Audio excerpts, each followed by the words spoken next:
جسے ابن سعود نے پسند کیا، جس طرح نبی کریم صلی اللہ علیہ وآلہ وسلم کے متعلق ابو جہل کی رائے ابلیس نے پسند کی تھی۔ وہ رائے یہ تھی، پوری طرح اپنی تیاری کر لو اور چپ چاپ بیٹھے رہو، جب فریقین اکٹھے ہوں حضرت علی رضی اللہ تعالیٰ عنہ کی بے خبری میں جنگ چھیڑ دو، اس طرح صلح کی راہ میں رکاوٹ بن جاؤ۔ قصہ آگے بڑھتا ہے اور بتایا جاتا ہے کہ قوم نے اپنے پروگرام کے مطابق عمل کیا، اور جیسے ہی حضرت زبیر اور حضرت علی رضی اللہ تعالیٰ عنہ نے صلح کی کارروائی شروع کرنی چاہی تو ان لوگوں نے جنگ چھیڑ دی۔ اس قصے کی تردید میں کسی زیادہ کاوش کی ضرورت نہیں، اس لیے کہ اس میں کھلا ہوا تصنع ہے۔ حضرت علی رضی اللہ تعالیٰ عنہ اور ان کے ساتھی اتنے غافل نہیں تھے کہ انہی کے پڑاؤ میں غداری کی سازش کی جا رہی ہو، اور سازش کرنے والے خود انہی کے افسروں میں سے ہوں اور انہیں خبر تک نہ ہو۔ اس سلسلے میں اعتدال پسند مورخین جو کچھ لکھا ہے وہ طبی تقاضوں کے مناسب ہے کہ قوم بصرہ کے قریب جمع ہوئی، فریقین میں بحث و مباحثہ ہوا، جس کا نتیجہ کچھ نہیں نکلا کہ جو کچھ ہونا تھا ہو کر رہا۔ ان مسلمانوں میں حضرت کعب رضی اللہ تعالیٰ عنہ ایک بڑے نیک اور راست باز عالم تھے۔ عہد جاہلیت میں وہ عیسائی تھے، اسلام قبول کرنے کے بعد ہمیشہ نیکوں کے پابند، بھلائیوں کے طالب اور دین میں تفکر رکھنے والے رہے۔ اللہ اور بندوں کے ساتھ خلوص رکھا، چھوٹی چھوٹی باتوں پر اور دنیاوی ساز و سامان سے اونچے رہے۔ حضرت فاروق اعظم رضی اللہ تعالیٰ عنہ نے آپ پر اعتماد کیا اور بصرہ کا آپ کو قاضی مقرر کیا۔ حضرت عثمان رضی اللہ تعالیٰ عنہ نے بھی اپنے دور میں آپ کو باقی رکھا۔ حضرت علی رضی اللہ تعالیٰ عنہ کے حاکم نے بھی آپ سے کوئی تعارض نہیں کیا، اور آپ بدستور بصرہ کے قاضی رہے، یہاں تک کہ فتنے کا زمان آ گیا، اور حضرت عائشہ رضی اللہ تعالیٰ عنہ، حضرت طلحہ رضی اللہ تعالیٰ عنہ، حضرت زبیر رضی اللہ تعالیٰ عنہ کے ساتھ بصرہ آئیں، اور حضرت کعب نے بھی کوشش کی لوگوں میں مصالحت کرا دیں، لیکن وہ بھی اپنی کوششوں میں کامیاب نہ ہو سکے۔ پھر انہوں نے چاہا کہ اپنے قبیلے ازدو کو کنارہ کشی اور بصرہ سے چلے جانے پر آمادہ کریں، لیکن یہ بھی نہ کر سکے۔ قوم کے سردار سویرہ ابن شیمان نے ان کو خطاب کرتے ہوئے کہا، معلوم ہوتا ہے آپ میں پرانی نصرانیت کے اثرات اونت کر آ گئے ہیں۔ کیا آپ چاہتے ہیں کہ رسول اللہ صلی اللہ علیہ وآلہ وسلم کی حرم محترم کو ہم یوں ہی چھوڑ دیں؟ اس کے بعد حضرت کعب نے جب یہ دیکھا کہ قوم ساتھ نہیں دے رہی تو چاہ کہ خود اکیلے فتنے سے علیحدہ رہیں، لیکن یہ خواہش بھی پوری نہ ہو سکی، اس لیے کہ ام المومنین حضرت عائشہ نے قسم دلائی کہ وہ ان کے ساتھ رہیں، لہٰذا وہ اپنے دینی جذبے سے متاثر ہو کر جماعت کے خیال سے آپ کے ساتھ رہنے لگے۔ حضرت کعب سمجھ گئے کہ ام المومنین ساتھ رکھنے کی قسم دلا کر پناہ کا تقاضا رکھتی ہیں، چنانچہ ساتھ رہنے لگے۔ پھر بھی آپ کوشش کرتے رہیں کہ لوگوں میں کسی طرح مصالحت ہو جائے۔ آپ کو اس کا خطرہ تھا کہ فریقین کہیں آپس میں لڑ نہ پڑیں۔ آپ کے خیال میں ایسا ہونا لڑائی کو دعوت دینا تھا، کیونکہ ایسے موقع پر نادانوں کو طیش میں آنے میں دیر نہیں لگتی، لیکن تیاری کی صبح فریقین بالمقابل ہو ہی گئے۔ حضرت علی رضی اللہ تعالیٰ عنہ درمیان میں آ کھڑے ہوئے اور گفتگو کے لیے حضرت طلحہ اور حضرت زبیر رضی اللہ تعالیٰ عنہ کو بلایا۔ تینوں اکٹھے کھڑے ہوئے تو حضرت علی رضی اللہ تعالیٰ عنہ نے کہا، کیا تم دونوں نے میری بیعت نہیں کر لی؟ جواب ملا، آپ کی بیعت ہم نے مجبوراً کی تھی، آپ ہم سے زیادہ خلافت کے حقدار نہیں ہیں۔ اس کے بعد حضرت طلحہ رضی اللہ تعالیٰ عنہ سے خطاب کرتے ہوئے آپ نے کہا، اپنی عزت محفوظ کر کے رسول اللہ صلی اللہ علیہ وآلہ وسلم کی عزت کو ساتھ لے کر نکلا ہے، چاہتا ہے کہ اس کے ذریعے اپنا مقصد حاصل کریں۔ حضرت زبیر رضی اللہ تعالیٰ عنہ سے آپ نے خطاب کرتے ہوئے کہا، ہم تجھ کو عبد المطلب کی اولاد خیال کرتے ہیں، لیکن تیرے نالائق لڑکے نے تجھ کو ہم سے جدا کر دیا۔ حضرت علی رضی اللہ تعالیٰ عنہ کا مطلب یہ ہے کہ عبداللہ ابن زبیر رضی اللہ تعالیٰ عنہ نے، جو صدیق اکبر رضی اللہ تعالیٰ عنہ کی صاحبزادی اسماء کا لڑکا ہے، اپنی خالہ حضرت عائشہ رضی اللہ تعالیٰ عنہ کے ساتھ اور حضرت طلحہ رضی اللہ تعالیٰ عنہ تائی امی کے ساتھ نکل کر اپنی تائی امی پھوپھو کی طرفداری کی، اور اس بات کا کچھ خیال نہیں کیا کہ اس کا باپ حضرت زبیر ابن المطلب کی لڑکی صفیہ کا لڑکا ہے، جو رسول اللہ صلی اللہ علیہ وآلہ وسلم اور حضرت علی رضی اللہ تعالیٰ عنہ کی چچی ہیں۔ اس کے بعد حضرت علی رضی اللہ تعالیٰ عنہ نے زبیر رضی اللہ تعالیٰ عنہ سے کہا، تمہیں وہ دن یاد ہے جب تم سے رسول اکرم صلی اللہ علیہ وآلہ وسلم نے کہا تھا کہ تم ظالم بن کر مجھ سے لڑائی کرو گے؟ حضرت زبیر رضی اللہ تعالیٰ عنہ کو حدیث یاد آ گئی اور وہ متاثر ہو گئے، ساتھ ہی وہ حضرت علی رضی اللہ تعالیٰ عنہ اور رسول اللہ صلی اللہ علیہ وآلہ وسلم سے اپنی قرابت سے بھی متاثر ہوئے، اور حضرت علی رضی اللہ تعالیٰ عنہ سے کہنے لگے، اگر مجھے یہ یاد ہوتا تو میں ہرگز نہ نکلتا، اے علی اب میں تم سے کبھی نہیں لڑوں گا۔ حضرت زبیر رضی اللہ تعالیٰ عنہ ام المومنین کے پاس ہے اور کہا کہ مجھے اس معاملے میں معقولیت نظر نہیں آتی۔ حضرت عائشہ رضی اللہ تعالیٰ عنہ نے کہا، پھر کیا ارادہ ہے؟ حضرت زبیر رضی اللہ تعالیٰ عنہ نے جواب دیا کہ میں کنارہ کشی اختیار کرنا چاہتا ہوں، یہاں پہنچ کر مورخین میں اختلاف پیدا ہو جاتا ہے۔ کچھ لوگوں کا بیان ہے کہ اس کے بعد حضرت زبیر نکل پڑے اور ان کو ابن یرموز نے وادی میں حنف ابن قیس کے حکم سے بلا کر قتل کر دیا، اور کچھ لوگ کہتے ہیں کہ ان کے لڑکے عبداللہ نے ان کو بزدلی کا طعنہ دیا اور کہا علی ابن ابی طالب کے خوف سے تم کو یقین ہو گیا ہے کہ اس کے ہاتھ سے تمہاری موت ہے، اس لیے تم بزدل ہو گئے ہو۔ اس طرح کہہ کر ان کو غصہ اور اشتعال دلایا۔ تب حضرت زبیر رضی اللہ تعالیٰ عنہ نے کہا میں نے حضرت علی رضی اللہ تعالیٰ عنہ سے نہ لڑنے کی قسم کھا لیا ہے۔ عبداللہ نے جواب دیا کہ ایسا تو بہت ہوتا ہے اور لوگ قسم کا کفارہ ادا کر دیا کرتے ہیں، اپنے غلام سرجیز کو آزاد کر دو اور دشمن سے مقابلہ کرو۔ چنانچہ حضرت زبیر رضی اللہ تعالیٰ عنہ نے ایسا ہی کیا اور لوگوں کے ساتھ شکست کھائی۔ ہماری طبیعت پہلی روایت کی طرف میل ہے۔ حضرت زبیر رضی اللہ تعالیٰ عنہ رفیق القلب اور اللہ سے بہت زیادہ ڈرنے والے تھے۔ رسول اللہ صلی اللہ علیہ وآلہ وسلم کے تعلق سے ان کو جو مرتبہ حاصل تھا اس کا بہت زیادہ خیال رکھتے تھے۔ بصرہ پہنچ کر لوگوں کی فتنہ پسندی اور اختلاف دے کر سخت حیرت میں تھے۔ ان کی حیرت بہت زیادہ بڑھ گئی جب انہوں نے عمار بن یاسر کو حضرت علی رضی اللہ تعالیٰ عنہ کے ساتھیوں میں دیکھا۔ مسلمان حضرت عمار رضی اللہ تعالیٰ عنہ کے بارے میں رسول اللہ صلی اللہ علیہ وآلہ وسلم کی حدیث سنتے چلے آ رہے تھے۔ اس حدیث کا مفہوم یہ تھا افسوس سمیہ کے لڑکے تجھے باغیوں کی ایک جماعت قتل کر دے گی۔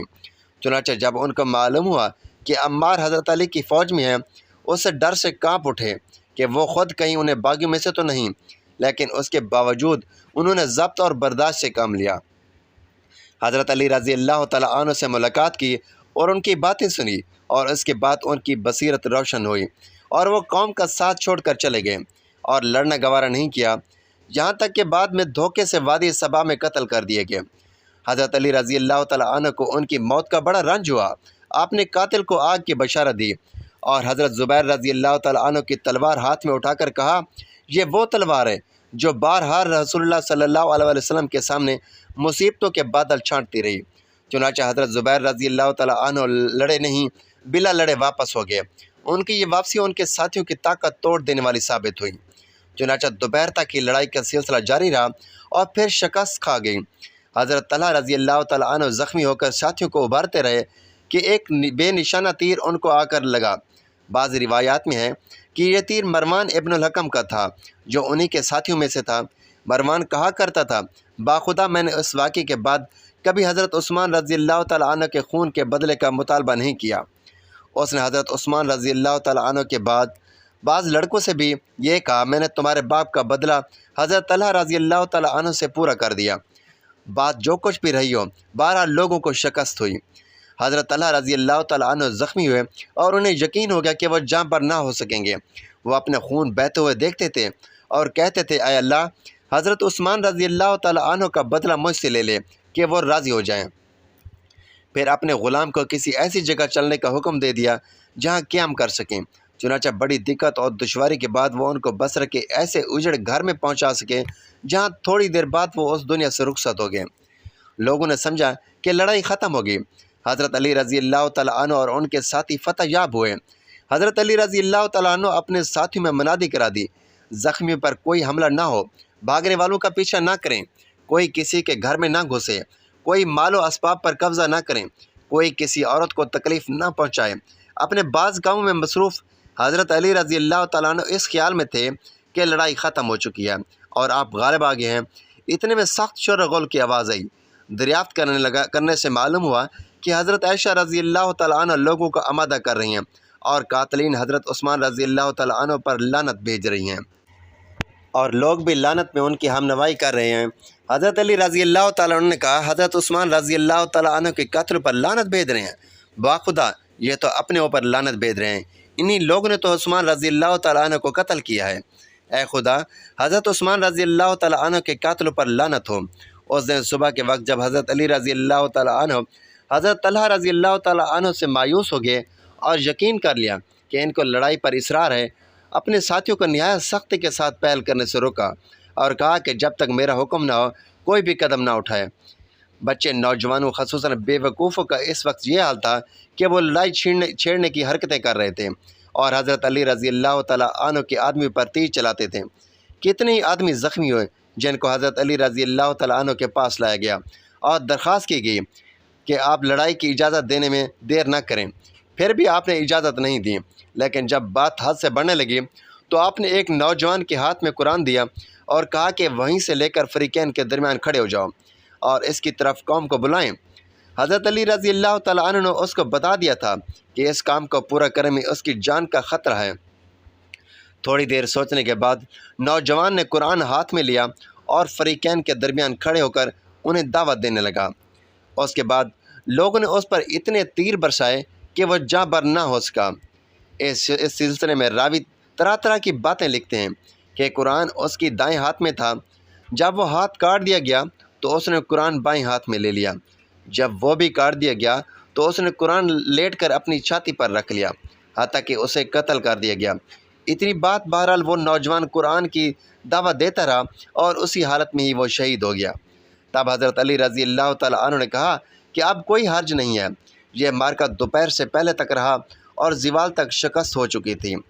اس کے بعد حضرت طلحہ رضی اللہ تعالیٰ عنہ اور حضرت زبیر رضی اللہ تعالیٰ عنہ کے پرجوش حامی، جن کی قیادت غالباً حضرت عبداللہ بن زبیر کر رہے تھے، آئے اور ام المومنین حضرت عائشہ رضی اللہ تعالیٰ عنہ کو مسجد کے گھر سے نکالا۔ ایک ہودج اس پر سوار کیا جو زروں سے محفوظ کر دیا گیا تھا۔ ہودج آپ کی اسی اونٹ پر رکھ دیا گیا اور پھر میدان جنگ میں لایا گیا۔ یہ دیکھ کر شکست کھائے ہوئے لوگ ام المومنین کے پاس جمع ہونے لگے۔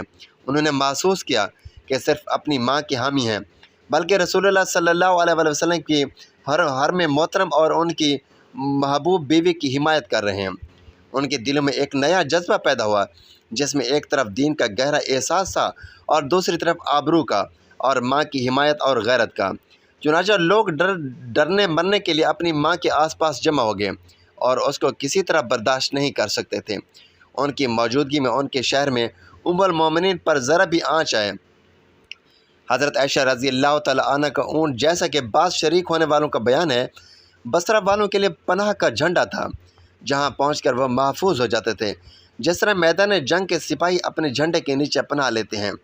یہ دیکھ کر فاتح جماعت بھی بڑی تیزی سے بڑھی کہ جس طرح دوپہر سے پہلے ان سے نمٹ لیا تھا، اب شام تک ان کا بھی ٹھکانے لگا دیں۔ اتنے میں بصرہ کے قاضی کعب ابن سور قرآن مجید گردن میں لٹکائے سامنے آئے، فریقین کے درمیان کھڑے ہو گئے اور لوگوں کو اللہ کی کتاب کی طرف بلانے لگے اور لوگوں کو شر فساد سے روکنے لگے۔ لیکن حضرت علی رضی اللہ تعالیٰ عنہ کے ساتھیوں نے تیر چلا کر انہیں مار ڈالا، بلکہ یوں کہنا چاہیے کہ اس طرح انہوں نے اپنے نوجوان کا بدلہ لے لیا، جو فریقین کے درمیان صبح کے وقت قرآن اٹھائے مارا گیا۔ فریقین میں بڑا سخت مقابلہ رہا۔ حضرت علی رضی اللہ تعالیٰ عنہ کے ساتھ ہی جاتے تھے کہ کامیابی آنے کے بعد پلٹ نہ جائیں۔ حضرت عائشہ رضی اللہ تعالیٰ عنہ کے حامی ام المومنین کے لیے اپنی جانیں قربان کر دینے پر تلے تھے۔ لڑتے لڑتے تھک گئے، ان میں سے ایک دوسرے سے بیزاری اور مایوسی پیدا ہو گئی۔ آخر میں چیخنے چلانے کی آواز فضا میں دائیں بائیں گودرنے لگی۔ لڑنے والوں سے کہا گیا کہ حریفوں کے ہاتھ پاؤں کاٹ دو۔ چنانچہ یہ مذموم حرکت کی گئی، بازو نے بازو کے ہاتھ اور بازو نے بازو کے پاؤں کاٹ دیے۔ جس پر یہ گزرتی وہ خود ہی مرنے پر تیار ہو جاتا۔ حضرت عائشہ رضی اللہ تعالیٰ عنہ کے ساتھی تقریباً شکست کھا چکے تھے، لیکن اونٹ اپنی جگہ کھڑا ہوا اور ہودج اس پر بدستور برقرار تھا، جس پر ام المومنین بیٹھی لوگوں کو منتشر اور خائف ہونے کے بعد ہمت اور جرأت کا آمادہ کرتی تھی۔ لوگ اونٹ کے پاس آ کر کھڑے ہو جاتے تھے۔ ان کا مقصد فتح یا کامیابی حاصل کرنا نہ تھا، وہ تو اپنی ماں کی حمایت کرنا چاہتے تھے اور یہ الفاظ پڑھتے تھے: اے اماں عائشہ، اندیشہ نہ کرو، تمہارا ہر لڑکا خوفناک مرد میدان ہے۔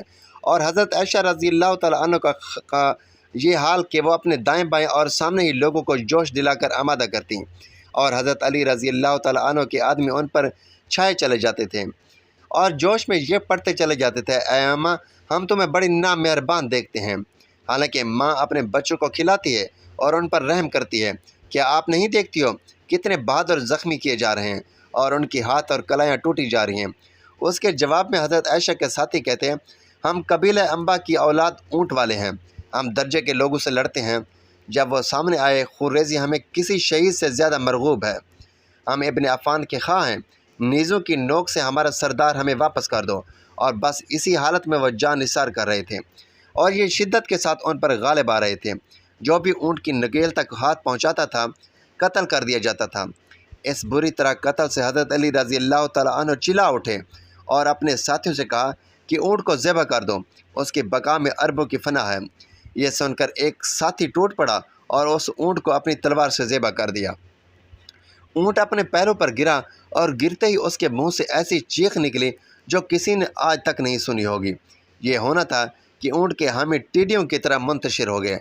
آپ محمد بن ابو بکر رضی اللہ تعالیٰ عنہ اور عمار بن یاسر آ کر ہدج اٹھاتے ہیں اور ایک طرف لے جاتے ہیں۔